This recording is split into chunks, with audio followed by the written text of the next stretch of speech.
இயேசு உங்களை நேசிக்கிறார். பிரியமானவர்களே, இந்த நாளில் ஆண்டவர் நம்மளோடு பேசும்படியாய் வேதத்திலிருந்து 2 வசனங்களை கூட வாசித்து நாம் கற்றுக்கொள்ளக்கூடிய காரியத்தை, கர்த்தருடைய பிள்ளைகள் புரிந்து கொள்ளக்கூடிய காரியத்தை பார்ப்போம். அது 2 சாமுவேல் புஸ்தகம் 16வது அதிகாரம் 9வது வசனம் 10வது வசனம் 11 இப்படியாக சொல்லுகிறது. அப்பொழுது சேரியாவின் குமாரன் அபிசாய் ராஜாவை நோக்கி, அந்த செத்த நாய் ராஜாவாகிய என் ஆண்டவனை தூசிப்பானேன், நான் போய் அவன் தலையை வாங்கி போடட்டுமே என்றான். அதற்கு ராஜா, சேரியாவின் குமாரரே, எனக்கும் உங்களுக்கும் என்ன? அவன் என்னை தூசிக்கட்டும். தாவீதை தூசிக்க வேண்டும் என்று கர்த்தர் அவனுக்கு சொன்னார். ஆகையால் ஏன் இப்படி செய்கிறாய் என்று கேட்கத்தக்கவன் யார் என்றார். பிரியமானவர்களே, ராஜா தன் மகனுடைய அப்சலோனுக்கு பயந்து பட்டணத்தை விட்டு நடந்து வழியிலே செல்லுகிற பொழுது அங்கு நடக்கக்கூடிய ஒரு காரியம் தான் இந்த காரியம். பிரியமானவர்களே, இஸ்ரவேலின் ராஜா எல்லாருக்கும் தெரியும், அவனுக்கும் தெரியும். சவுலுடைய குடும்பத்தாராகிய ஒருத்தர் ராஜாவை தூசித்துக் கொண்டே வருகிறான். நீ இரத்த பிரியன், நீ அழிஞ்சு போயிருவ அப்படின்னு சொல்லி ராஜா, இஸ்ரவேல் ராஜா தாவீதை போல எல்லாருக்கும் மன விருப்பமுள்ள ஒரு ராஜா தைரியமா அவனை தூசித்துக் கொண்டே வருகிறான்.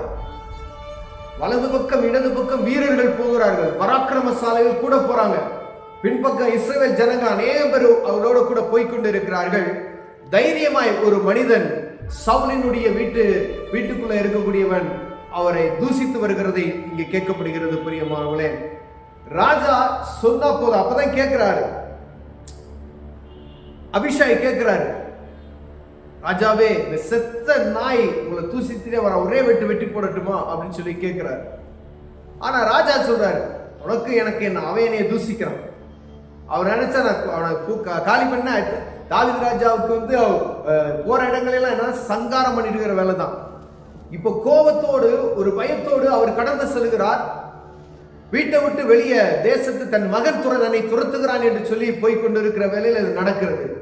பாருங்க, அநேக முறைகளை நம்ம வாழ்க்கையிலையும் அநேக நமக்கு தெரியாதவங்களோ, இல்லை ஆபீஸ்ல இருக்கிறவங்களோ, இல்லை வேற ஊழியத்தில் இருக்கிறவங்க அவங்களோ, இல்லை நம்ம வியாபாரம் பார்க்குற இடத்துல இருக்கிறவங்களோ, இல்லை ஏதோ ஒரு குடும்பத்தில் இருக்கிறவங்களோ, அப்படிப்பட்டவங்க அதான் மேல சொன்னார் பாருங்க. பின்னும் தாவீது அபிஷாயையும் தன் ஊழியக்காரர் எல்லாரையும் பார்த்து, இதோ என் கற்ப பிறப்பான இவனே என்னை துரத்திட்டு வரான், இவங்களை என்னையாச்சு அப்படின்னு. நம் இனத்தார் பேசுகிற பேச்சு, நம்முடைய உறவினர்கள் கூட பிறந்தவர்கள் அவர்களே நமக்கு விரோதமாய் இருக்கும் பொழுது பிறர் பேசுகிறது அது சாதாரணம் தான். ஏன் கேட்டீங்கன்னா, நம்ம குடும்பத்தை, அதாவது நம்ம குடும்பத்தில் இருக்கிறவங்களே நம்மளை பற்றி தப்பா பேசுவாங்க. நேர ஊழியக்காரங்களுக்கு விரோதமாய் யூடியூப்ல அந்த மாதிரிலாம் பேசிக்கிட்டே இருக்காங்க பார்த்தீங்களா, அது அவங்க வேலை. அது ராஜா சொல்ற, தாவீது சொல்ற, ஆண்டவர் ஒருவேளை இவனை தூசிக்கணும்னு சொல்லி கர்த்தர் கட்டளையிட்டு இருந்தா யாரையாச்சு அதை கேட்கறதுக்கு எனக்கு என்ன ரைட்ஸ் இருக்கு? அவன் தூசிக்கிட்டு விடு. அவன் தூசிக்கிறது நிமித்தமாய் ஒருவேளை ஆண்டவர் என் நிந்தையை, இந்த சிறுமையை பார்த்து, நான் அமைதியாய் போகிற இந்த காரியத்தை பார்த்து என் நன்மையாய் முடிய செய்வார் அப்படின்னு சொல்றார். அவர் நினைச்சா ஒரு நிமிஷத்துல அவனை அடிச்சு போட்டு போக முடியும். ஆனா ஞானமான ஒரு காரியத்தை அவர் செய்கிறார். பொறுமையாய் நிதானமாய் செய்கிறார். அநேக முறைகளை நாமும் கர்த்தருடைய பிள்ளைகள் என்ன செஞ்சோம், டக்குன்னு யாராவது நம்மளை பேசிட்டாங்க அப்படின்னு சொன்னா, ஒருவேளை பொறாமை, எரிச்சல் இந்த பூமியில எங்க இருக்கிறது, விசேஷமாய் கர்த்தருடைய பிள்ளைகள் நீங்க முன்னேறினீங்க அப்படின்னு சொன்னா என்ன செய்வாங்க அப்படின்னா, அவங்களை தூசித்து தான் இருப்பாங்க. அவங்களுக்கு அது இருக்கு, இது இருக்கு, நீங்க படுற கஷ்டம், நீங்க எப்படி வெளியே வரீங்க, எப்படி நீங்க உயர்றீங்கன்னு சொல்லி ஆண்டவருக்கு உங்களுக்கு மட்டும் தான் தெரியும். உங்க குடும்பத்தில் இருக்கிறவருக்கோ உங்க ஊருக்குள்ள இருக்கிறவருக்கோ தெரியாது. அவனுக்கு என்ன எளிமையா எப்படியோ வருது அப்படின்னு தான் நினைச்சுக்குவான். ஆனா ஆண்டவருக்கும் உங்களுக்கும் தான் தெரியுது, உங்களுக்கு வரக்கூடிய வருமானம் எவ்வளவு கடமைப்பட்டு அதை சம்பாதிக்கிறீர்கள், உங்கள் உயர்வுக்கு காரணம் என்ன என்பதை நாம் மாத்திரமே அறிந்திருக்கிறோம். ஆனா மற்றவங்க பார்வைக்கு அது என்ன செய்யும், வித்தியாசமா தெரியும். அவங்களோட இருக்கிற வேற, நம்மளோட இருக்கிற வேற. அவன் நம்மளை தூசித்து கொண்டே தான் இருப்பான். ராஜா சொல்ற, அவனை விட்டுரு, அப்படி பேசுறவன நீங்க கண்டுக்காதீங்க. ஏன்னா அநேக நேரத்தில் நம்ம கோவப்பட்டு பதஷ்டப்பட்டு என்ன செஞ்சிடும் அப்படின்னு கேட்டீங்கன்னா, அவங்கள தூசிப்போம். அவங்கள என்ன செய்யணும், உருப்படாம போயிருவ அப்படின்னு சொல்லுவோம். நான் ஒரு காலையில் ஒரு காரியம் அப்படி நடந்தது. அதுக்காக கர்த்தர் சமூகத்துல நான் மன்னிப்பேன். அந்த மாதிரி கோவப்பட்டு நம்மளுக்கு தூசுறதுக்குன்னு அநேக அப்படிமான சத்துரு எழுப்பி விடுவான் பாருங்க. ஆண்டவர் ஒருவேளை நம்ம அந்த இடத்துல அமைதியாய் வருவது நிமித்தமாய் அங்கு நடக்கக்கூடிய அந்த காரியத்தை பார்த்து நம்ம அமைதியா போகிற அந்த சூழ்நிலையை பார்த்து ஆண்டவர் என்ன செய்வார்? நன்மையாய் அதை மாற்றி கொடுப்பார். பிரியமானவர்களே, இந்த காதுல வாங்கி இந்த காதுல விட்டுருங்க.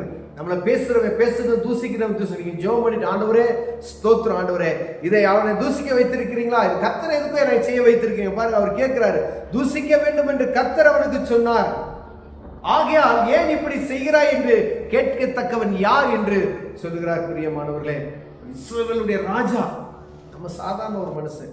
இந்த பூமியில, ஒரு தேசத்துல, பட்டணத்துல, ஒரு தெருவுக்குள்ள, ஒரு குடும்பத்துக்குள்ள ஒரு சாதாரண ஒரு மனிதன். அவ்வளோ பெரிய ராஜா தூசிக்கிறான். தைரியமா வந்து அவரே என்ன சொல்லிட்டு போறாரு பாருங்க, விட்டுரு. கர்த்தர் சொல்லியிருப்பார், நான் செய்த பாவத்துக்கு எதுக்கும் அவன் என்னை தூசிக்கிறான். மண்ணை வாரி போடுறான், கல்லை கொண்டு எறிகிறான், ராஜா மேல எறிகிறான்.